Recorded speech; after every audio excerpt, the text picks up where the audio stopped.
Hi guys, I'm continuing with this series here where I'll be showing you real live trades using institutional supply and demand. So today I've got a long trade that I took on Brent, that is oil. So I took this position after I've been monitoring the asset to reach a level of strong short-term demand which was created in the market.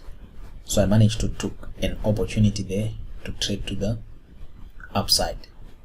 Now, the reason why I was hunting for long trades is that right now I'm on a monthly chart. You can clearly see the price action from last month.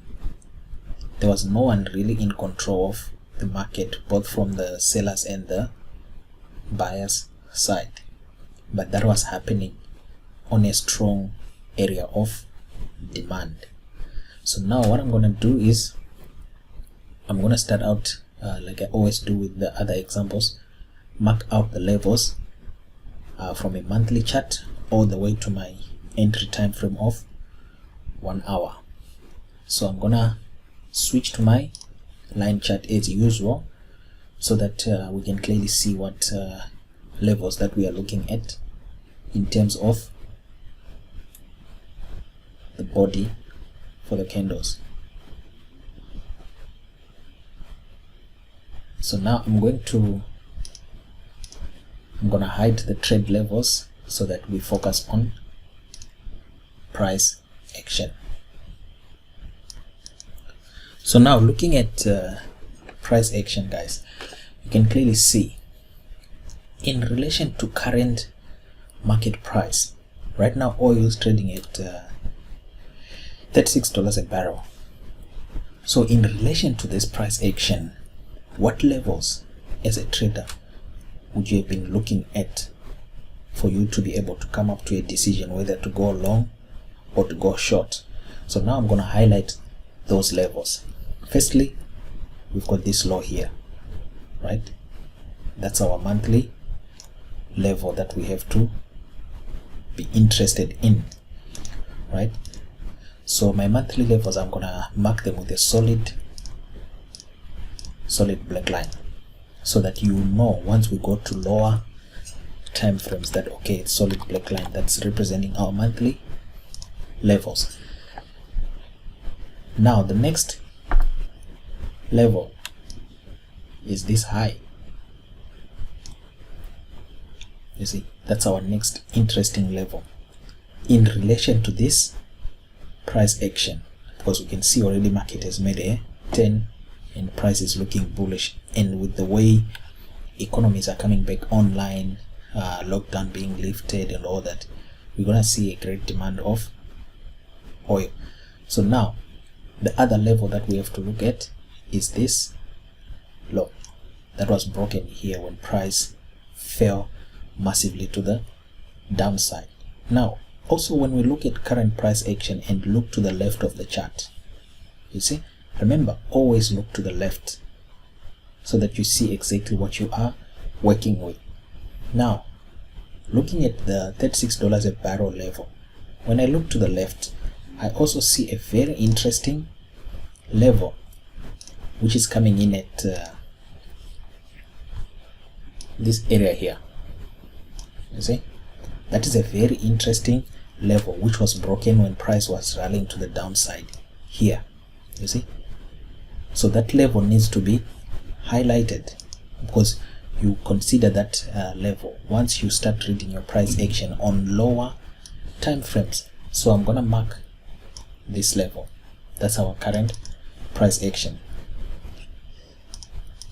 So now I need to just put back this line here, sorry, this high, I need it marked for future reference. So now once we've done that, these are my monthly levels that I have to look out for. So now I'm going to go to a weekly chart. Now on a weekly chart, preferably you need to look at like 3 to 4 months worth of data, and as long as it's inside the levels that you have marked on a monthly. So now we can clearly see we've got this high here. So now my weekly levels, I'm going to mark them with a dashed black line. I'm gonna put a dashed black line here. My parameters 68300, right on the spot institutional price point. Now from this high, we've got this low, right? From this low, we've got this short-term low here, which has broken when price rallied to the downside. Then we've got this high. You see, now I'm marking those interesting levels on a weekly chart that I will have to look out for. Then we come to this low. See here, we've got an interesting level. Then we come to this high. So these are the levels that are of interest on my weekly chart in relation to current price. You see, we are going all the way back to, where is this high coming in at? That's December 2019. So now I'm going to go on to a daily chart. Now on a daily chart, I'm going to make my levels. Obviously, we've got this low here, you can see. Then we've got this intermediate short-term high, which was broken when price was rallying. Then we've got this high here and this low. So I'm going to mark those two levels. So now the daily level, I'm going to make it a solid blue line. Right, that's my daily level. Price point coming in at 22,879. Right, now I'm gonna make a copy and mark this high intermediate high formed, but eventually it was broken to the upside. Then I've got this low here. See this low coming in here, and you can see the price action is inside a higher time frame, probably demand zone. Then we've got this high here, right, which is probably where price is heading to. And then prior to that higher being formed, we've got these two lows here. Now that I've marked those levels on a daily time frame, you can clearly see I've got these two equal lows coming in here. You see, I'm not going to mark those on a daily because they are already represented on a weekly level. Now I'm going to go to a H4 time frame. Now my H4 time frame, I need to highlight, I've got a low here.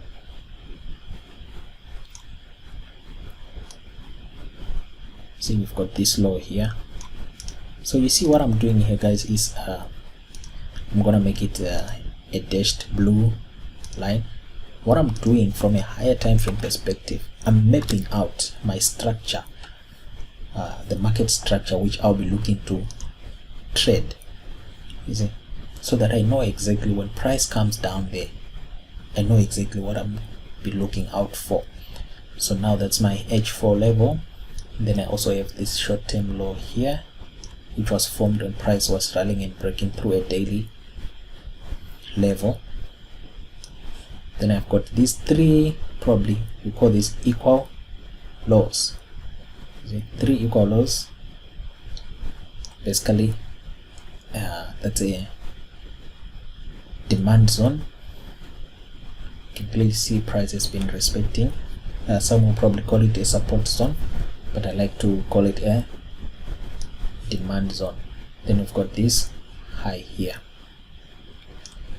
Right, once all this is done now, okay, we also have this short-term high to the upside when price was rallying. Let me highlight this here, and then you're gonna see the significance of it once we switch to the candlestick. So bear in mind that I'm in the process of illustrating to you guys how I took that long position on oil, which I took this morning during London session. So now I'm gonna switch to my candlesticks. Now you can see when I've switched to the candlesticks, you can clearly see now. Take note how the levels that I marked using a line chart, they respect the body of the candle.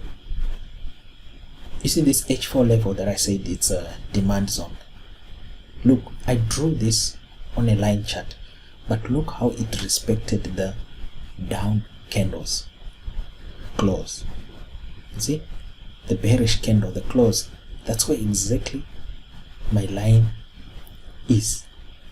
Look at this high that I highlighted here, the last up candle, the close of the last up candle.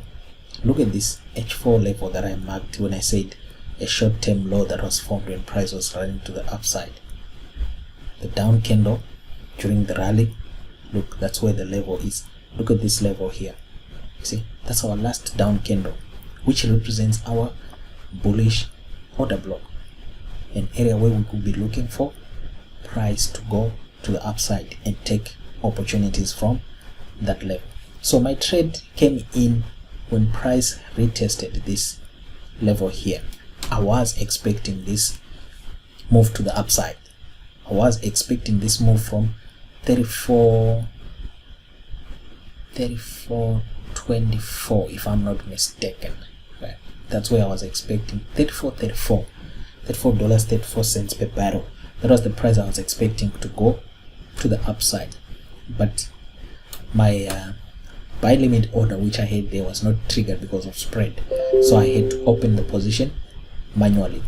So you can see already oil has rallied approximately close to 225 pips. So now I'm gonna go to a hourly chart, and then I'm just gonna zoom out a bit so that you guys can clearly see. Okay, let me zoom in. So the trade I took, guys, came in here on these two bullish candles. When I saw this drop testing our H4 demand, that's when I opened my long position. Let me illustrate. See these two bullish candles. This is where I expected the market to start pushing back to the upside, of which that didn't happen. There was a strong retest of this zone.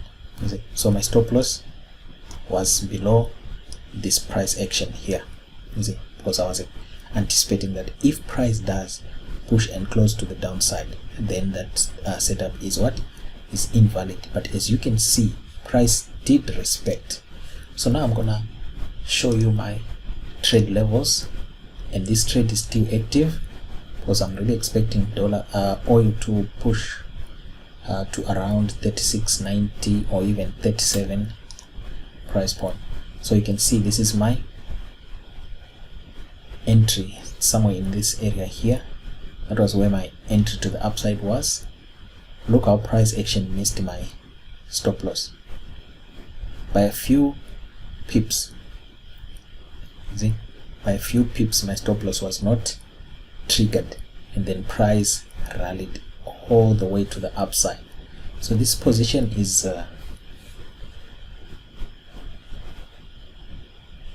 running currently with a lot size of 0.1. Yes, I've got a 0.1 lot size position.